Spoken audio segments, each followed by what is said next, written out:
Morning students. आज हम probability के बारे में पढ़ेंगे। ये मैथमेटिक्स की एक ऐसी ब्रांच होती है, यानी इसमें हम प्रोबेबिलिटी को ऐसे चेक करते हैं कि किसी भी कार्य का होना या ना होना या कितना होना, ये इस बात को हम मैथमेटिकल तरीके से चेक करते हैं।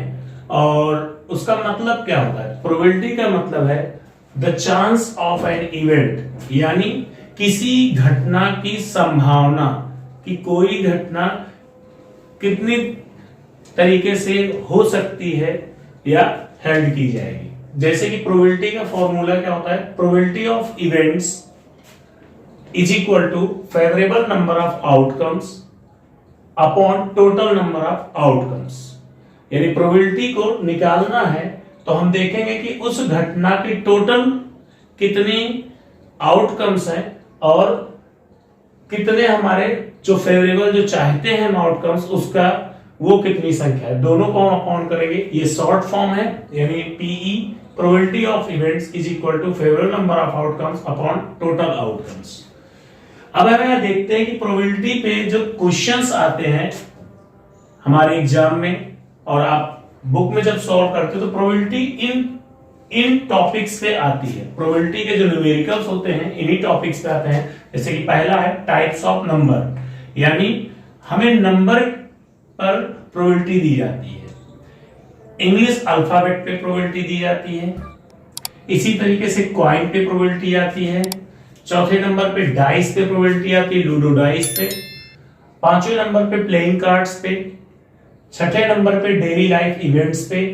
डेली लाइफ इवेंट्स कौन से? जैसे कहीं मैच हुआ, मैच के रिजल्ट्स की प्रोबेबिलिटी, रेन होगी या नहीं होगी किसी मौसम में, इसकी probability.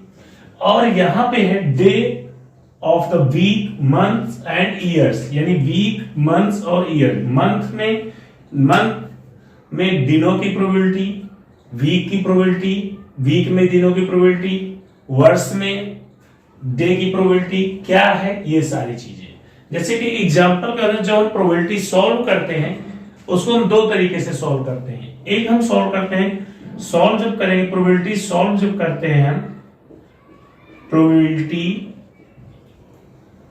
Solve by, probability solve होती है दो तरीके से। नंबर वन, एक होता है मैथमेटिकल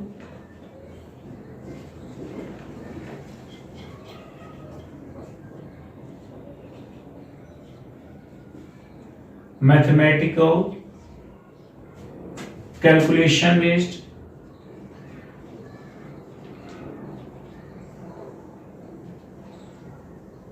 और दूसरा होता है ट्री डायग्राम। बच्चों को शुरुआत में जो मैथमेटिकल कैलकुलेशंस होता है वो तो क्लियर होता है, वो नॉर्मली बुकों में दिया रहता है। लेकिन एक और तरीके से प्रोबेबिलिटी सॉल्व किया जिसे हम प्रैक्टिकल मेथड भी कहते हैं, जो कि ट्री डायग्राम होता है। ट्री डायग्राम तो ब्रांच जैसे निकली रहती है। तो मैं प्रायः देखता हूं कि बच्चों को प्रोबेबिलिटी मैथमेटिकल तरीके से तो आ जाती है कैलकुलेशन से, बट ट्री डायग्राम से नहीं आती है। तो यहां पे हम देखेंगे, सबसे पहले कुछ एग्जाम्पल देखते हैं। जैसे कि यहां पे हमने देखा कि टाइप्स ऑफ प्रोबेबिलिटी, मतलब प्रोबेबिलिटी को हम सॉल्व करेंगे कितने टाइप्स के न्यूमेरिकल्स के अकॉर्डिंग। तो बेस दिए गए हैं। जैसे कि हम सिंपल सी बात लेते हैं, कॉइन लेते हैं। जैसे आपके पास एक कॉइन है, कॉइन में हम पहचानेंगे इस फॉर्मूले के अकॉर्डिंग कि टोटल नंबर ऑफ आउटकम्स क्या होते हैं और फेवरेबल नंबर ऑफ आउटकम्स क्या है। जैसे कि यहां पे सबसे पहले बात कॉइन के अकॉर्डिंग हम देखेंगे कि टोटल नंबर ऑफ आउटकम्स। जैसा कि सभी जानते हैं कि कॉइन में दो चीजें होती हैं। एक कॉइन में होता है हेड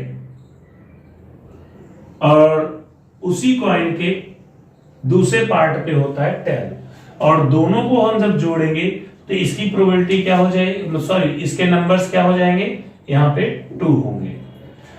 तो इस तरीके से हमने देखा कि टोटल नंबर ऑफ आउटकम्स कैसे फाइंड आउट किए जाते हैं। किसी घटना के होने का में कितने उसमें आउटकम हैं, इससे यहाँ पे परखा जा सकता है। अब हम जानते हैं इसमें दो कंडीशन अप्लाई होगी। एक बार जब हम सिक्के को उछालेंगे यानी टॉस करेंगे, टॉसिंग ऑफ कॉइन, जब हम कॉइन को टॉस करेंगे तो हम यहां देखेंगे कि टोटल नंबर ऑफ आउटकम्स दो होते हैं, यानी या तो हेड आएगा टेल आएगा। उसके बाद यहाँ पे एक होता है हेड, एक होता है टेल। तो यहां पे लिखेंगे फेवरेबल नंबर ऑफ आउटकम्स।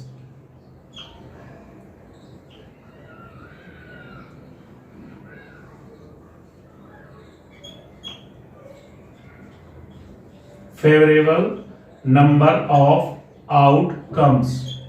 तो इसमें दो आउटकम्स आने की संभावना है।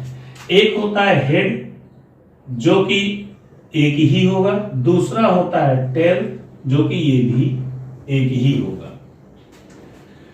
तो जैसा कि हमने यहां पे देखा कि इसी माध्यम से हम चेक करेंगे कि प्रोबेबिलिटी क्या है। अब सबसे पहले हम देखते हैं कि इसमें पहले तरीके से हम चेक करेंगे मैथमेटिकल कैलकुलेशन से कि कैसे हम यहां पे देखेंगे कि प्रोबेबिलिटी निकलती है। हमने देखा कि probability total number of outcomes हमारे यहां दो हैं और फेवरेबल नंबर ऑफ आउटकम्स एक और एक, यानी हेड भी एक ही है, सिक्के में एक ही हेड होता है और एक ही टेल होता है। तो अगर हम बात करते हैं सिक्के को अगर हम एक बार उछालेंगे तो एक बार उछालेंगे या तो हेड आएगा या तो टेल आएगा। तो यहां लिखते हैं प्रोबेबिलिटी ऑफ हेड, तो क्या हो जाएगा, इन शॉर्ट में हम लिखेंगे, हमने लिखा प्रोबेबिलिटी ऑफ हेड तो लिखेंगे favourable outcomes upon total outcomes, total number of outcomes. तो फेवरेबल आउटकम्स हमें हेड, एक सिक्के में एक बार उछाला गया तो एक ही बार हेड आएगा और दोबारा इसमें किया गया तो टोटल आउटकम्स क्या हो, दो, यानी 1/2 ये हुआ प्रोबेबिलिटी। यानी अगर हम सिक्के को उछालेंगे तो हेड आने की प्रोबेबिलिटी यानी हेड आने की संभावना वो क्या होगी, 1/2 होगी। सेम कंडीशन अगर हम देखेंगे प्रोबेबिलिटी ऑफ टेल यानी टेल आने की प्रोबेबिलिटी तो क्या हो जाएगा, फेवरेबल आउटकम्स हमारे क्या हो जाएंगे, टेल की संख्या कितनी है 1 और सेम इसी तरीके से 2, हम इसी फॉर्मूले में रखेंगे। प्रॉब्लम यहां पे आती है बच्चों को जब कहा जाता है कि सिक्के को 3 बार उछाला गया या 2 बार उछाला गया, तब प्रोबेबिलिटी कैसे निकालते हैं।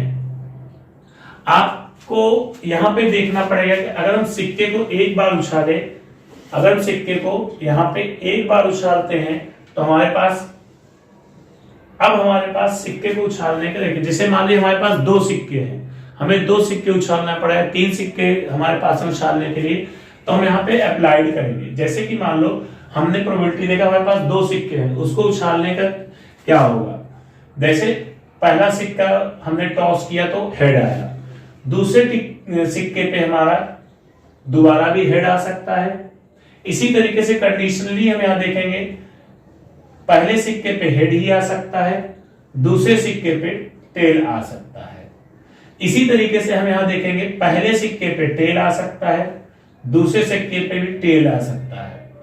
अब यहां देखेंगे पहले सिक्के पे टेल ऑलरेडी आया है और दूसरे सिक्के पे हेड आएगा। तो हमने देखा कि यहाँ पे अगर हम 2 कॉइन्स को हमने टॉस किया तो हमारे पास क्या है प्रोबेबिलिटी, यानी टोटल आउटकम्स हमारे पास क्या हो गए 4, टोटल आउटकम्स क्या हो जाएंगे 4, यानी ये 1 2 3 4, यानी 4 आउटकम्स हो गए प्रोबेबिलिटी के। अब हम यहां पे देखेंगे अगर जैसे आपसे पूछ लिया 2 हेड की प्रोबेबिलिटी ऑफ 2 हेड, तो हम यहां क्या लिखेंगे, 2 हेड की प्रोबेबिलिटी यहां पे कैसे आ जाएगी, यहां देखेंगे टोटल नंबर ऑफ आउटकम्स कितने हैं, टोटल 4 है और फेवरेबल नंबर ऑफ आउटकम्स क्या हो जाएंगे, वो हो जाएंगे 1, तो 1/4 हमारी प्रोबेबिलिटी हो गई। तो ये चीजें यहां पे दिखाई है।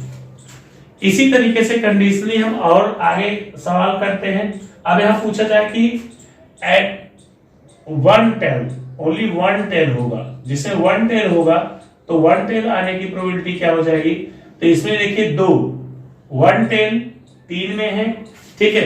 अगर हम कहें एटलीस्ट 1 टेल, सिर्फ केवल एक ही टेल होने, ओनली 1 टेल की बात करें तो सिर्फ 2 ही है, तो देखेंगे यहाँ पे 2 है और अपॉन ये टोटल कितने हो गए 4, तो यहाँ पे कट किया जाएगा, यह जाएगा 1 यहाँ 2, 1/2, जिसको हम डेसिमल में चेंज करेंगे तो 0.5 आएगा। तो हमने देखा कि यहाँ प्रोबेबिलिटी कैसे निकाली जाती है।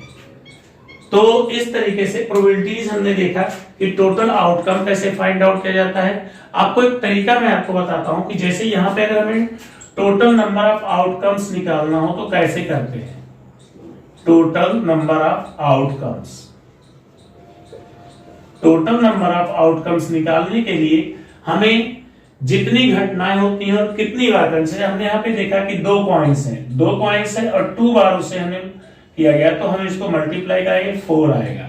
यानी हम क्या करेंगे, नंबर ऑफ इवेंट्स जितनी बार किया गया है प्लस यहाँ पे इवेंट्स करने के लिए जो दोहराव होता है वो कितनी बार हुआ है, वो हमारे इस तरीके से 4 तक यहाँ लिखेंगे। हमारे टोटल आउटकम्स हो गए 4। तो हमने यहाँ पे देखा कि हमारे टोटल, जैसा कि अभी हमने देखा कि यहाँ पे हमने total number of outcomes find out किया है, इसी तरीके से हम और भी सिचुएशंस पे हम प्रोबेबिलिटी देख सकते हैं। जैसे इंग्लिश अल्फाबेट हुआ, टाइप्स ऑफ नंबर हुआ, डाइस पे हुआ। अब यहाँ पे अभी हम दूसरे पार्ट में हम देखेंगे कि प्रोबेबिलिटी हमारी ट्री डायग्राम से कैसे सॉल्व की जाएगी, और इसके दूसरे पार्ट में हम जल्द ही इसको वीडियो को अपलोड करेंगे जिसमें आप ट्री डायग्राम से प्रोबेबिलिटी निकालना सीखेंगे। Thank you.